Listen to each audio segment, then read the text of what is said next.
क्या था चुड़ैल का सच? 10वीं क्लास तक इशिका पढ़ने में बहुत तेज थी। सब कुछ ठीक ठाक चल रहा था, पर 10वीं के बाद उसके कदम लड़खड़ाने लगे थे। उसको पता नहीं क्यों पढ़ाई लिखाई के बजाय बाहर की दुनिया अपनी ओर खींचने लगी थी। इन्हीं सब वजहों के चलते वह पास में रहने वाली अपनी सहेली पूर्वी के भाई करण के चक्कर में फंस गई थी। वह अक्सर सीमा से मिलने के बहाने वहां जाती और वे दोनों खूब हंसी मजाक करते थे। एक दिन करण ने इशिका से पूछा, तुमने कभी भूतों को देखा है? तुम जो हो तुमसे भी बड़ा कोई भूत हो सकता है भला? इशिका ने हंसते हुए मजाकिया लहजे में जवाब दिया। करण को ऐसे जवाब की उम्मीद नहीं थी, इसलिए अपनी बात को आगे रखते हुए पूछा, चुड़ैल से तो जरूर सामना हुआ होगा। नहीं, ऐसा कभी नहीं हुआ है। तुम न जाने क्या बोले जा रहे हो, इशिका ने खींचते हुए कहा। तब करण उसे एक कमरे में लेकर गया और कहा, मेरी बात ध्यान से सुनो। कहते हुए इशिका को कुर्सी पर बैठाकर उसका हाथ उठाकर हथेली को चेहरे के सामने रखने को कहा, फिर बोला, बीच की उंगली को गौर से देखो। आगे कहा, अब तुम्हारी उंगलियां फैल रही हैं और आंखें भारी हो रही हैं। इशिका वैसा ही करती गई और वही महसूस करने की कोशिश भी करती गई। थोड़ी देर में उसकी आंखें बंद हो गईं। फिर इशिका को एक जगह लेटने को बोला गया और वह उठकर वहां लेट गई। करण ने कहा, तुम अपने घर पर हो, एक चुड़ैल तुम्हारे पीछे पड़ी है। वह तुम्हारा खून पीना चाहती है। देखो, देखो, वह तुम्हारे नजदीक आ रही है। इशिका, तुम डर रही हो? इशिका को सच में चुड़ैल दिखने लगी। वह बुरी तरह कांप रही थी। तभी करण बोला, तुम्हें क्या दिख रहा है? इशिका ने जो कुछ भी देखा या समझने की कोशिश की, वह डरते डरते बता दिया। वह यकीन कर चुकी थी कि चुड़ैल जैसा डरावना कुछ होता है जो उसको मारना चाहता है। प्लीज मुझे बचाओ, मैं मरना नहीं चाहती। कहते हुए वह जोर जोर से रोने लगी। करण मन ही मन बहुत खुश था।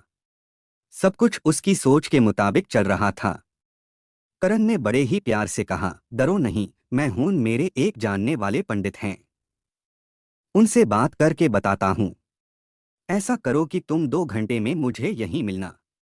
ठीक है। कहते हुए जैसे ही इशिका मुड़ी, करण ने उसे टोका, और हाँ, तुमको किसी से कुछ भी कहने की जरूरत नहीं है। मुझ पर यकीन रखना, सब सही होगा। इशिका घर तो आ गई, पर वे 2 घंटे बहुत ही मुश्किल से कटे। पर उसे करण पर यकीन था कि वह कुछ न कुछ तो जरूर करेगा। जैसे ही समय हुआ, इशिका फौरन सपन के पास पहुंच गई। करण तो जैसे इंतजार ही कर रहा था। उसको देखते ही बोला, इशिका, काम तो हो जाएगा, पर क्या? करण, इशिका ने डरते हुए पूछा। यही कि इस काम के लिए कुछ रुपए और जेवर की जरूरत पड़ेगी। पंडित जी ने खर्चा बताया है। तकरीबन 5,000 रुपए मांगे हैं। पूजा करानी होगी। 5,000 रुपए? अरे, मेरे पास तो 500 रुपए भी नहीं हैं, और मैं जेवर कहाँ से लाऊंगी? इशिका ने अपनी बात रखी। मैं नहीं जानता। मेरे पास तुम्हें चुड़ैल से बचाने का कोई दूसरा रास्ता नहीं है। थोड़ी देर कुछ सोचने का दिखावा करते हुए सपन बोला, तुम्हारी माँ के जेवर होंगे न? वे ले आओ। पर कैसे? वे तो माँ के पास हैं। इशिका ने कहा, तुम्हें अपनी माँ के सब जेवर मुझे लाकर देने होंगे। करण ने जोर देते हुए कहा, अरे, डरती क्यों हो? काम होने पर वापस ले लेना। इशिका बोली, वे मैं कैसे ला सकती हूँ? उन्हें तो माँ हर वक्त अपनी तिजोरी में रखती हैं। मैं नहीं जानता कि तुम यह सब कैसे करोगी, लेकिन तुमको करना ही पड़ेगा।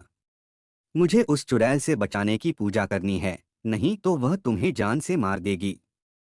अगर तुम जेवर नहीं लाई तो बस समझ लो कि तब मैं तुम्हें जान से मार दूंगा, क्योंकि पंडित ने कहा है कि तुम्हारी जान के बदले वह चुड़ैल मेरी जान ले लेगी, और मुझे अपनी जान थोड़े ही देनी है। उसी शाम इशिका ने अपनी माँ से कहा, माँ, आज मैं आपका हार पहन कर देखूंगी। इशिका की माँ बोली, चल हट पगली, कहीं की हार पहनेगी? बड़ी तो हो जा, तेरी शादी में तुझे दे दूंगी। इशिका को रात भर नींद नहीं आई। थोड़ा सोती भी तो अजीब अजीब से सपने दिखाई देते। अगले दिन पूर्वी इशिका के पास आकर बोली, भैया ने जो चीज तुझसे मंगवाई थी, अब उसकी जरूरत नहीं है। वे सिर्फ तुम्हें बुला रहे हैं। जब इशिका ने यह सुना तो उसे बहुत खुशी हुई। वह भागती हुई गई तो करण उसे एक छोटी सी कोठरी में ले गया और बोला, अब जेवर की जरूरत नहीं रही। चुड़ैल को तो मैंने काबू में कर लिया है। चल तुझे दिखाऊं, इशिका ने कहा। मैं नहीं देखना चाहती, करण बोला। तू डरती क्यों है? यह कहकर उसने इशिका का चुंबन ले लिया। इशिका को उसका चुंबन लेना अच्छा लगा। थोड़ी देर बाद करण बोला, आज रात को जब सब सो जाएं तो बाहर के दरवाजे की कुंडी चुपचाप से खोल देना। समझ तो गई न कि मैं क्या कहना चाहता हूँ? लेकिन किसी को पता न चले, नहीं तो तेरे पिताजी तेरी खाल उतार देंगे, इशिका ने एकदम से पूछा। इससे क्या होगा? करण ने कहा। जिस बात की तुम्हें समझ नहीं, उसे जानने से क्या होगा? इशिका ने सोचा। जेवर लाने का काम बड़ा मुश्किल था, लेकिन यह काम तो फिर भी आसान है। अगर तूने यह काम नहीं किया तो चुड़ैल तेरा खून पी जाएगी, करण ने एक बार फिर डराया। तब इशिका ने कहा, यह तो बताओ कि दरवाज़ा खोलने से होगा क्या? अभी नहीं, कल बताऊंगा। बस तुम कुंडी खोल देना, करण ने अपनी बात पर जोर देते हुए कहा। खोल दूंगी, इशिका ने चलते हुए कहा। ठाकुर जी को हाथ में लेकर बोलो कि जैसा मैं बोल रहा हूँ तुम वही करोगी, करण ने जोर देकर कहा। इशिका ने ठाकुर की मूर्ति को हाथ में लेकर कहा। मैं दरवाज़ा खोल दूंगी, पर करण को तो अभी भी यकीन नहीं था। पता नहीं क्यों वह फिर से बोला, माँ की कसम है तुम्हें। कसम खा। आज न जाने क्यों इशिका बहुत मजबूर महसूस कर रही थी। वह धीरे से बोली, माँ की कसम। जब इशिका घर गई तो उसकी माँ ने पूछा, तेरा मुंह इतना लाल क्यों हो रहा है? जब माँ ने इशिका को छूकर देखा तो उसे तेज बुखार था। उन्होंने इशिका को बिस्तर पर लिटा दिया। शाम के शायद 7 बजे थे। इशिका के पिता पलंग पर बैठे हुए खाना खा रहे थे। इशिका पलंग पर पड़ी पड़ी बड़बड़ाए जा रही थी। जब इशिका को थर्मामीटर लगाया गया, उसको 102 डिग्री बुखार था। रात के 9 बजते बजते इशिका की हालत बहुत खराब हो गई। फौरन डॉक्टर को बुलाया गया। इशिका के पिताजी के दोस्त भी आ गए थे। इशिका फिर भी बड़बड़ाए जा रही थी, पर उस पर किसी परिवार वाले का ध्यान नहीं जा रहा था। इशिका को बिस्तर पर लेटे लेटे सिर्फ दरवाजा और उसकी कुंडी ही दिखाई दे रही थी, या उसे चुड़ैल का डर दिखाई दे रहा था। कभी कभी उसे सपन का भी चेहरा दिखाई पड़ता था। उसे लग रहा था जैसे चारों लोग उसी के आसपास घूम रहे हैं, और तभी वह जोर से चीखी, माँ मुझे बचाओ। क्या बात है बेटी? माँ ने घबराकर पूछा। दरवाजे की कुंडी खोल दो माँ। माँ तुम्हें मेरी कसम। दरवाजे की कुंडी खोल दो, नहीं तो चुड़ैल मुझे मार देगी। माँ तुम दरवाजे को खोल दो माँ, मैं अच्छी तो हो जाऊंगी ना। माँ तुम्हें मेरी कसम, इशिका बड़बड़ाए जा रही थी। इशिका के पिताजी ने कहा, लगता है लड़की बहुत डरी हुई है। इशिका की बत्ती सी भिंच गई थी। शरीर अकड़ने लगा था। यह सब इशिका को नहीं पता चला। वह बार बार उठकर भाग रही थी, जोर जोर से चीख रही थी, माँ दरवाज़ा खोल दो माँ, दरवाज़ा खोल दो। और उसके बाद वह जोर जोर से रोने लगी। माँ ने कहा, बेटी बात क्या है? बता तो सही। करण ने कहा है ऐसा करने को। हाँ माँ खोल दो, नहीं तो एक चुड़ैल आकर मेरा खून पी जाएगी, इशिका ने डरी हुई आवाज में कहा। अब उसके पिताजी के कान खड़े हो गए।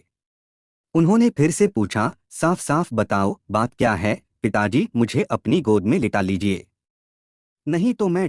पिताजी, करण ने कहा है कि जब सब सो जाएं तो चुपके से दरवाज़ा खोल देना।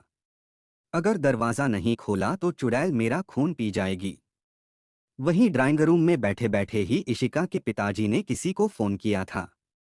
शायद पुलिस को। थोड़ी देर में कुछ पुलिस वाले सादा वर्दी में एक एक करके चुपचाप उसके मकान में आकर दुबक गए और दरवाजे की कुंडी खोल दी गई।